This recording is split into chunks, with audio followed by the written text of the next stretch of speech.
When you see that your dough has doubled in size, you see lots of air pockets, and you see that it's very airy and puffy, that means that it's ready to be shaped. So let's move on. Prepare your counter. Use a bit of flour, not much. Also, you can dust the dough just a bit, little touch of flour, and let's see what happens. Look at this, how beautiful it is. Lots of air pockets, very airy. You can help it a little bit, not too much. Now we work very careful with your dough because it's very, very well fermented. We don't want to ruin it. Look at that, nice. In case you use a measuring cup to help you to understand and visualize if your dough is ready to be shaped, it should be around 80 or 100%.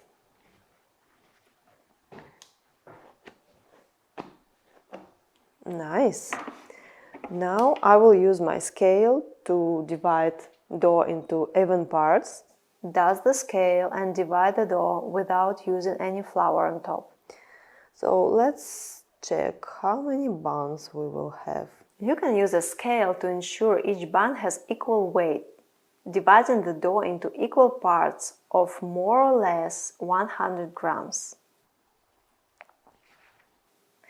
You can make smaller or bigger buns, but I suggest that you stay between 70 to 200 grams. And if you don't get immediately 100 grams, like I do, you can just add a little bit of dough, cutting it from the bigger part, just like that.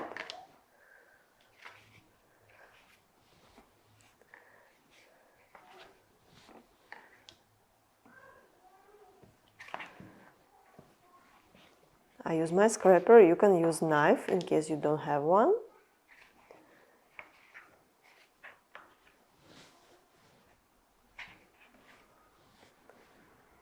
Okay.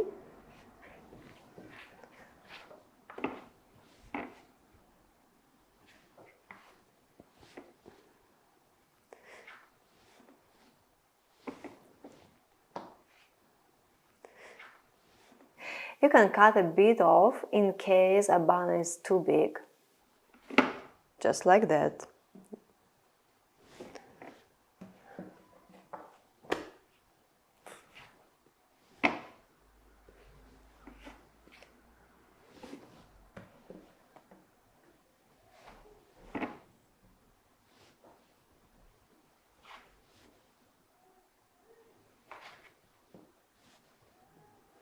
Okay, let's check the last one.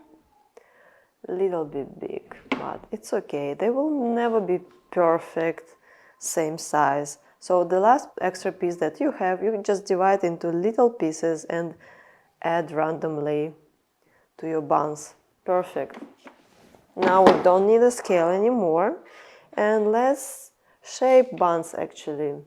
If something sticks to the counter, use a scraper, but it shouldn't stick if your dough is well fermented and you use a bit of flour at the beginning.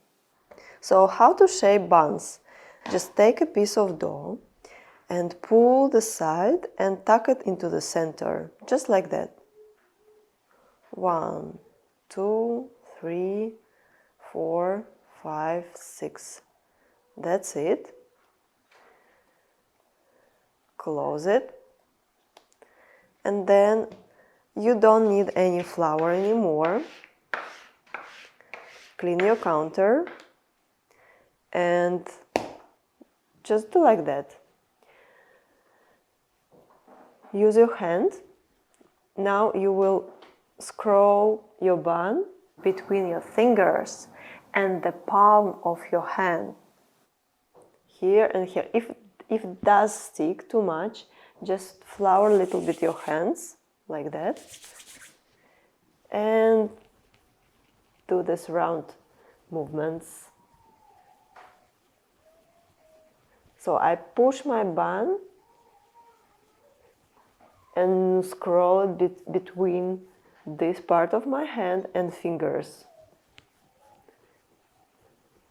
So I get very nice ball shape, and I close here properly on the bottom part, and I get nice tension on the surface.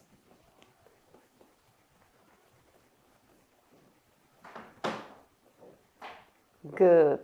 This is a perfect bun. And I leave it on the counter. And at the end, I just press a little bit to degauss properly, as you don't want a large holes in your bun.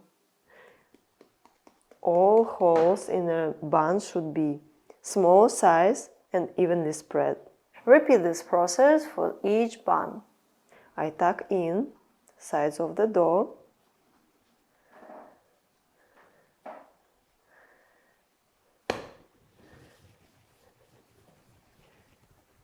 And closing it at the bottom.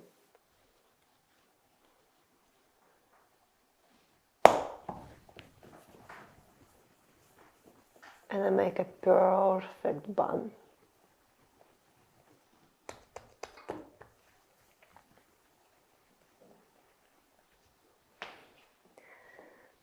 If you don't manage to make a perfect bun at the first time, don't worry, it's normal. Just try to enjoy the process and learn how to shape these buns.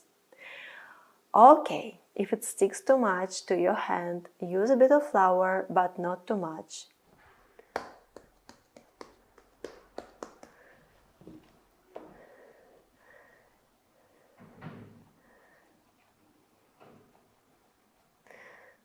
This is a nice skill to learn and can be a fun activity to teach your children or friends. This is really fun. Yeah, just like that. And you get a perfect ball. Just press it a little to degauss it and it's finished. Good. Just make sure it's properly closed on the bottom and doesn't open. Double check. Okay, nice tension. Degauss. Done. And we continue. I don't use any additional flour because my dough is good fermented and doesn't really stick. Good kneading also helps to create non-sticking dough, just like that. And here is another tip, what you can actually do. If you can't immediately learn how to shape a perfect bun, you can use a glass as an alternative method. Done. Easy, no? Let's try again. I tuck in all the sides of the dough.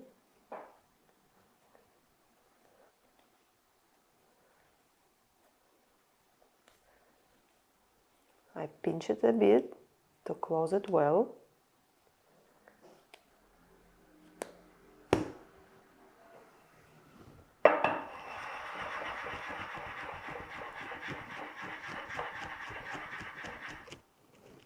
Nice! If you use a glass instead, you may have less tension on the surface compared to the shaping by hand.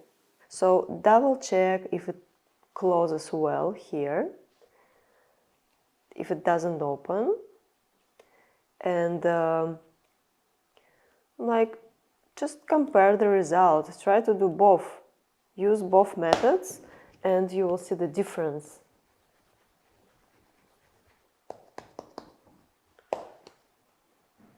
This was a good one. Good.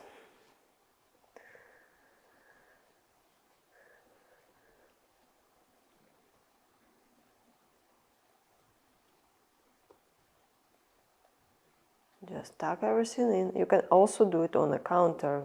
No need to hold it in your hand.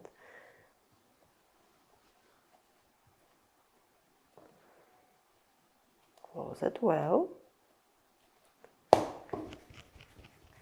And make a ball.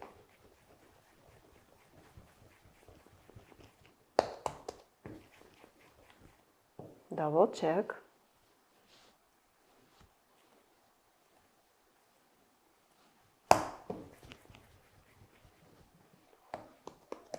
perfect. You work very careful with the dough, but make sure you degaz well, or otherwise you will get large holes in your bun, which is not ideal. Close it well. Finish.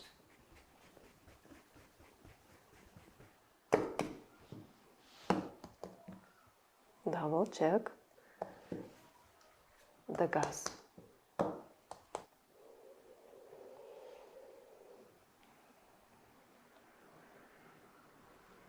So what we get here, we have 10 perfect balls, and now when you finish your last ball, just leave it on the counter for 30 minutes. If your room temperature is very hot, just 15 minutes is enough. And then we will finish shaping. Remember to cover the dough balls, prevent them from getting hard on the surface.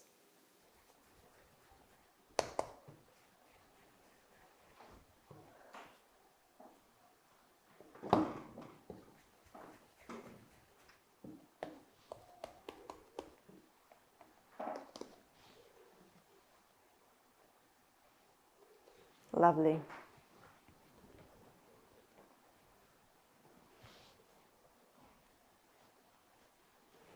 Just before final shape, prepare your oven tray, cover it with parchment paper. You can flour it with semola or regular all-purpose flour.